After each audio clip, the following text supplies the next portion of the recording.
Hi friends, இன்னைக்கு கூமாக்கும் சசிக்கும் இடையில உள்ள டிஃப்ரென்ஸை பற்றி பார்க்க போகிறோம். ரெண்டு பேர்த்தையுமே உருவாக்குனது வேகாபங்கு தான். குளோனிங் மூலமாக சசியை உருவாக்குனது வேகாபங்கு தான். அதே மாதிரி கூமாவை மோடிஃபிகேஷன் பண்ணி சைபக்கை மாற்றினதும் வேகாபங்கு தான். ஒன் பீஸ் எபிசோடு 1135ல நம்ம கூமா அவனோட ஃப்ரீவில்ல இழக்க போகிறான்னு தெரிஞ்ச அடுத்த செகண்டே சசி எக்கட்டுக்கு வந்து கூமா கிட்ட பேசியிருப்பா. நான் கேள்விப்பட்டேன் நீ வந்து ஃப்ரீவில்ல இழக்க போகிறான்ட்டு. என் ஹியூமன் வித்தவுட் ஃப்ரீவில், என் க்ளோன் வித் ஃப்ரீவில், யார் வந்து மோசமானவங்கன்ட்டு பார்க்கலாமான்ட்டு சசி கேட்டிருப்பா. இதுக்கான அர்த்தம் என்னன்னு சொல்லி கேட்டிங்கன்னா, நம்ம ராக்ஸ் பைரட்ஸோட சசி இருக்க பார்த்தீங்களா, பகிகாம் சசி, அவன் மேடில் வந்து ஒர்க் பண்ணியிருப்பா.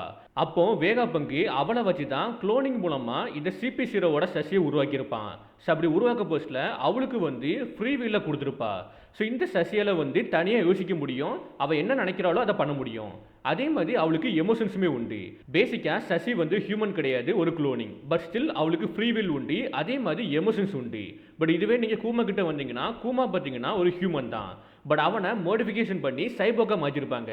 அப்படி சைபோக்கா மாற்ற போஸ்டில் அவனோட ஃப்ரீ வில்லை எடுத்திருப்பாங்க. அதே மாதிரி ஹியூமன்ஸ் எமோஷன்ஸ் எல்லாத்தையுமே வந்து எடுத்திருப்பாங்க. ஜஸ்ட்டு ஒரு ஆர்டரை கொடுத்தா ஃபாலோ பண்ணக்கூடிய சைபோக்கா மட்டும் தான் நம்ம கூமா இருப்பான். பட் இதுவே சசி பார்த்தீங்கன்னா அப்படி கிடையாது.